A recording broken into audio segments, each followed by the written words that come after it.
¿Cómo están ustedes? Muy buen día, un gusto de saludarlos. Un golpe de alto impacto recibió el sistema penitenciario con el despliegue de la denominada Operación Apocalipsis.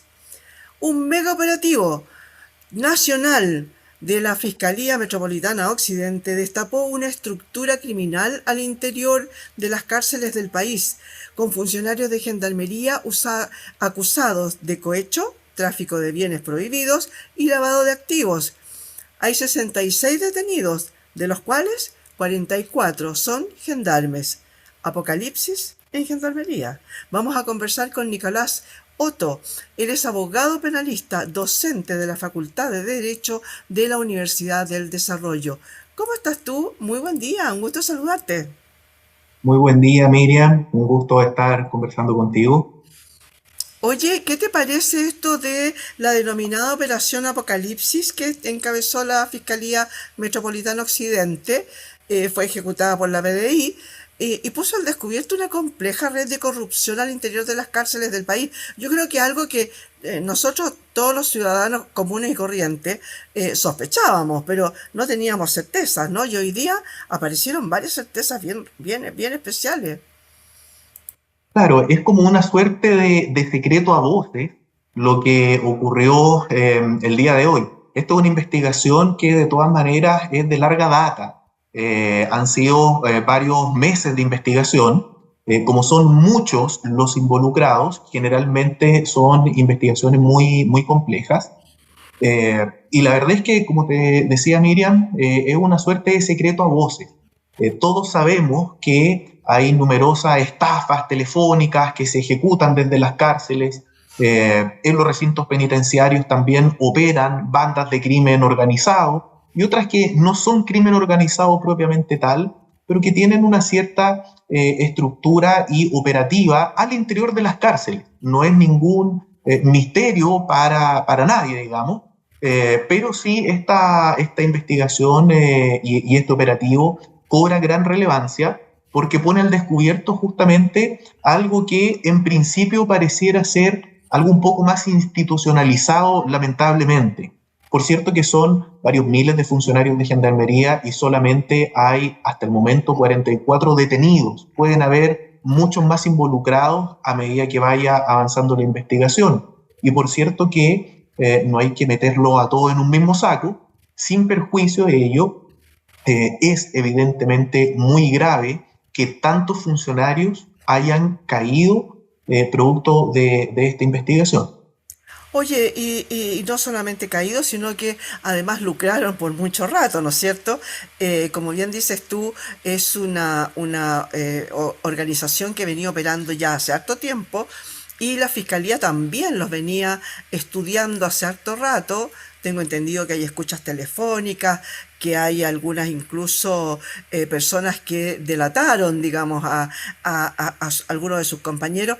Pero fíjate que yo encontré una información que no sé si sea verdadera, a lo mejor tú me la puedes corroborar. Y es que algunas de esas personas tenían orden de detención vigente. ¿Cómo pueden seguir trabajando en gendarmería si tienen orden de detención? Y algunos fueron además aprendidos como por delitos flagrantes dentro de Santiago 1. Claro, ahí hay que distinguir las situaciones, ¿ah? Porque eso efectivamente llama la atención. En el caso de un delito flagrante, es más sencillo identificar por qué fueron detenidos estos funcionarios de gendarmería. En el fondo, en el marco de la propia investigación, se identificó que estos sujetos estaban operando de tal o cual manera y por lo tanto fueron identificados fácilmente. Pero, como decíamos hace unos momentos, esta investigación es de larga data y hay muchísimas personas involucradas, no solamente funcionarios de gendarmería. Entonces, cuando el fiscal requiere, por ejemplo, de alguna diligencia intrusiva de garantías constitucionales, por ejemplo, una escucha telefónica, una orden de entrada y registro, ¿cierto? La llamada orden de allanamiento, o bien una orden de detención, lo que hace el fiscal es que, con los antecedentes que tiene reunidos en la investigación, los expone de manera confidencial al juez de garantía para solicitarle, por ejemplo, una orden de allanamiento a un domicilio. Por ejemplo, una escucha telefónica, por ejemplo, el levantamiento del secreto bancario para conocer los movimientos de dinero de estas personas.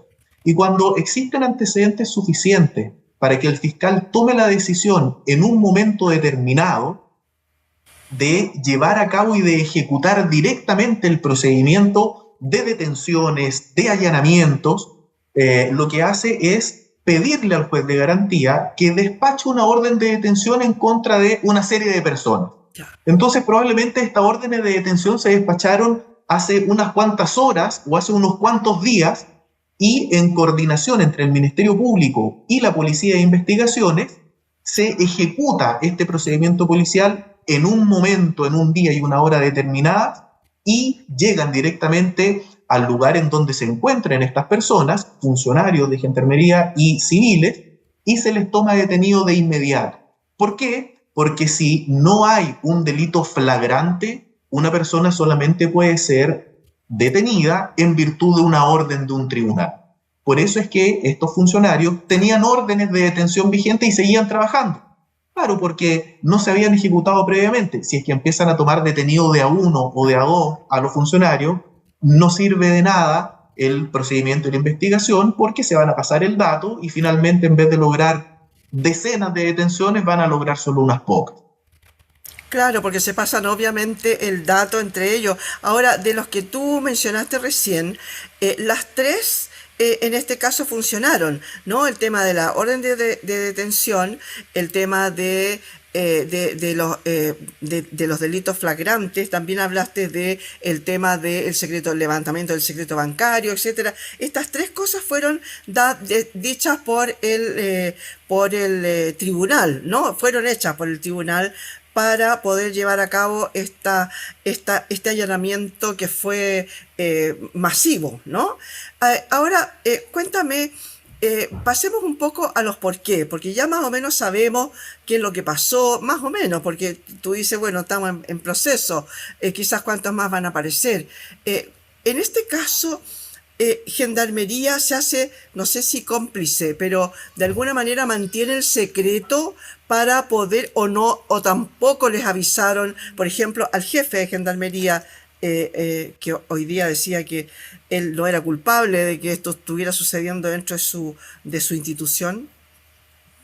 Bueno, para que funcione efectivamente esta intervención policial, digámoslo de alguna manera, este gran operativo, se mantiene en reserva.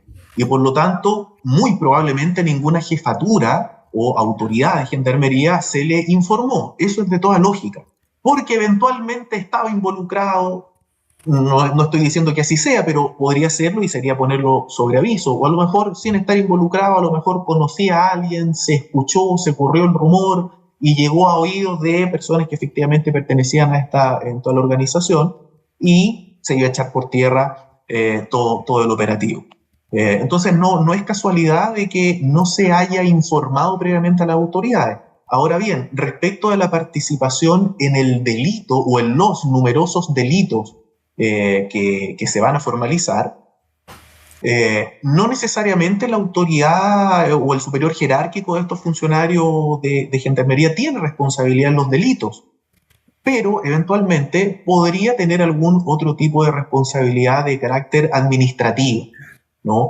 Por no supervigilar, digamos, adecuadamente el trabajo de sus subalternos. Pero eso será materia de otra investigación de carácter interna de Gendarmería y no de carácter penal que lleva a cabo el Ministerio Público. Claro que sí. Oye, cuéntame tú, vamos un poco ahora a las razones, qué es lo que está pasando. Puede ser aquí que el crimen organizado llegó y los atrapó, ellos se empezaron a organizar para armar todo esto. Sabemos que hay problemas de infraestructura, ¿no es cierto? Donde que obviamente dentro de las cárceles no es la mejor vida la que están llevando los gendarmes.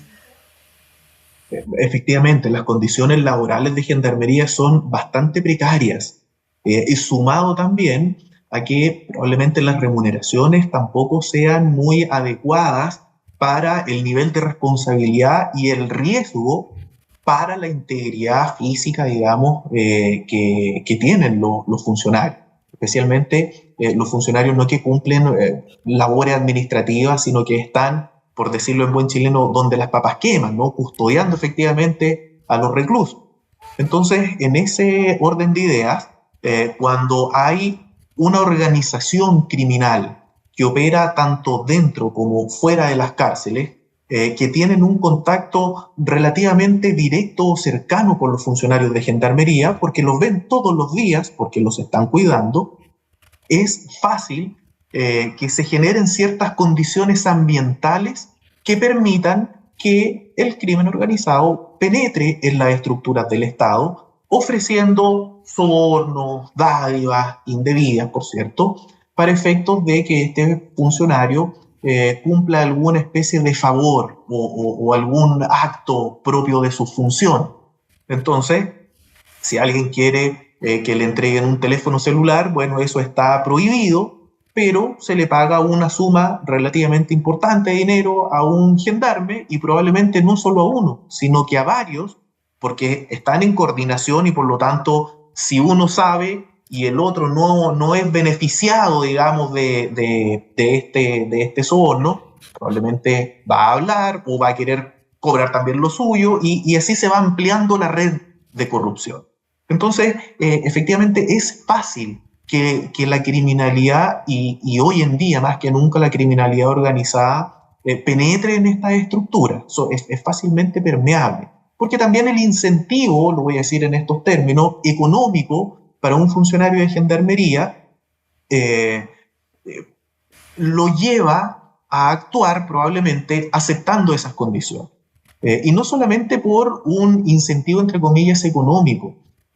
Recordemos a Pablo Escobar caricaturizando un poco las series que se habían hecho de televisión. Bueno, si tú no estás conmigo, estás contra mí. Y perfectamente le pudieron haber dicho, bueno, o plata o plomo. Entonces, o acepta este soborno, o yo te mato, te secuestro, te extorsiono, o a tu familia, o a tus hijos. Entonces, muy probablemente incluso los barrios en los que vive ese gendarme, o la familia de ese gendarme, o es el mismo, o son lugares muy cercanos a los que operan muchas veces bandas criminales. Claro, oye, tú hablabas, una de las cosas eran los bajos sueldos, obviamente lo hacen obviamente muy corrompibles, ¿no? Y también el temor a las represalias, como dices tú, porque hay varios, recordemos que han habido varios gendarmes a los que les han mandado, por ejemplo, coronas fúnebres, ¿no? A sus domicilios, les mandan algún tipo de extorsión, de amenazas más bien, ¿no? Hay algunos que han sido agredidos, muchos, ¿no? Entonces, claro, tienen como todo a su favor para poder, para caer fácilmente en el tema de la plata, ¿no es cierto? Ahora, ellos se beneficiaron por harto rato y fueron agregando más personas cada vez. Tenían todo un tinglado armado y hay algo que me llama la atención. Alguien me dijo, oye, el Gendarmería tiene sindicatos y son armados. ¿Cómo puede ser eso? ¿Puede ser? O sea, los funcionarios de gendarmería están autorizados para el porte de armas, especialmente en el ejercicio de sus funciones, naturalmente. Y claro, constituyen sindicatos, pero no es que el sindicato propiamente tal sea armado. Aquí la verdad es que no había escuchado esta nomenclatura, digamos, de un sindicato armado como si fuera una especie de guerrilla. No, no, probablemente se refieren a que si existe algún sindicato de funcionarios y estos pueden, ¿cierto?, eventualmente portar armas, se subentienda de esa manera en Claro. que siendo sindicalizados están portando armas, pero no es porque directamente por su calidad de sindicalizados lo puedan hacer. No, claro, pero es que llama la atención porque, por ejemplo, en las Fuerzas Armadas no hay sindicato, en Carabineros tampoco, en la PDI tampoco. Entonces, ¿por qué Gendarmería sí tiene derecho a tenerlo? ¿No? Era por eso que me dijeron, oye, ojo, ahí pasa eso. Y a raíz de eso mismo, Cuéntame, actualmente Gendarmería depende del Ministerio de Justicia, tengo entendido, ¿no es cierto? Y hay Así algunas es. personas que están mencionando ya el tema de que pase a ser del Ministerio de Seguridad Pública, recientemente creado por lo demás. ¿Tú estás de acuerdo con eso? Bueno, eso es una ¿O es, decisión o es una, de carácter. o es un florismo en realidad? Lo que pasa es que eso es una decisión primero de carácter político y también operativa. Y la verdad es que habría que evaluar si administrativamente es más conveniente, más eficiente, más óptimo que Gendarmería pase a formar parte o dependa directamente de otro ministerio. En principio, mi opinión personal es que sí puede ser conveniente, porque el Ministerio de Seguridad Pública ahora reúne una serie de funciones, muchas de ellas de coordinación, justamente para combatir no solo el crimen organizado, sino que la delincuencia en términos generales. Y naturalmente que un bastión tremendamente relevante en la ejecución de las penas, que es, digamos, este último eslabón en la administración en el sistema de administración de justicia, es Gendarmería. Y Gendarmería en ese sentido sí tiene un rol clave a desarrollar. Entonces, a mí sí me parece adecuado que pase a depender orgánicamente y sistémicamente del nuevo Ministerio de Seguridad Pública.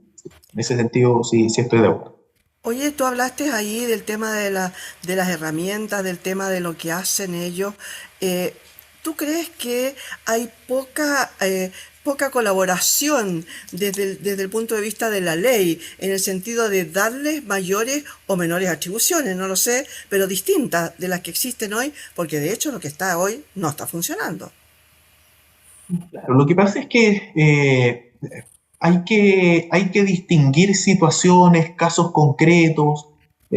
Muchas veces, y esto es un error, creo yo, se suelen aplicar soluciones que son soluciones generales para situaciones específicas. Y ahí podemos entrar en un error por un caso mediático que haya surgido alguna vez y terminamos generando legislaciones o algún reglamento, digamos, que tenga aplicación general para solucionar un caso específico. Eso, en principio, creo yo que no necesariamente es una buena idea. Siempre es relevante revisar las facultades de las instituciones, porque a nuevos problemas que muchas veces, a veces pueden partir como un caso particular, pero luego se va transformando en un problema generalizado o sistemático, ahí sí es bueno evaluar si no solo si las condiciones de trabajo, de remuneraciones, de ascenso, es una estructura adecuada hoy en día para que sea un real incentivo a que más personas puedan ingresar a la institución. Y por otra parte, las facultades de actuación que tengan en el día a día, porque muchas veces puede que existan incentivos de carácter laboral, económico, incluso académico, por qué no decirlo, que haga más atractiva la carrera de gendarmería. Pero si en el día a día lo pasan pésimo y no tienen herramientas y no tienen facultades para ejercer en contra de los reclusos, probablemente tampoco van a tener un adecuado incentivo. Por ejemplo, lo que pasó con Carabineros para el estallido social, digamos, en que se les quitó el piso político, se les persiguió, cuando en realidad creo yo lo que debió haber ocurrido de parte del Estado es haber ofrecido un mayor respaldo en términos generales.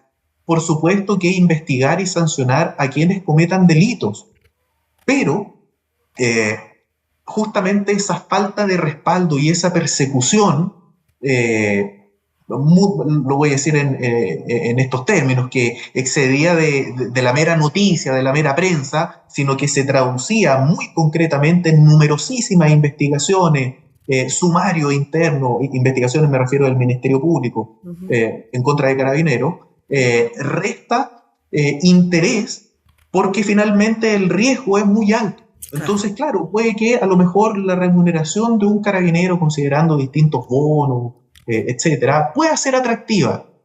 Sí, pero si yo no tengo herramientas y no tengo una protección por parte de mi autoridad política y sé que al más mínimo error, entre comillas, o lo voy a decir en estos términos, posible exceso, no se me va a considerar como inocente, sino que de inmediato como culpable me van a dar de baja, me van a sancionar y más encima a lo mejor hasta me meten preso, cuando en realidad lo que yo estaba haciendo era cumplir con mi trabajo, cumplir con mi deber. Entonces, no solamente pasa por mayores incentivos o herramientas, sino que también un adecuado respaldo de carácter político o institucional.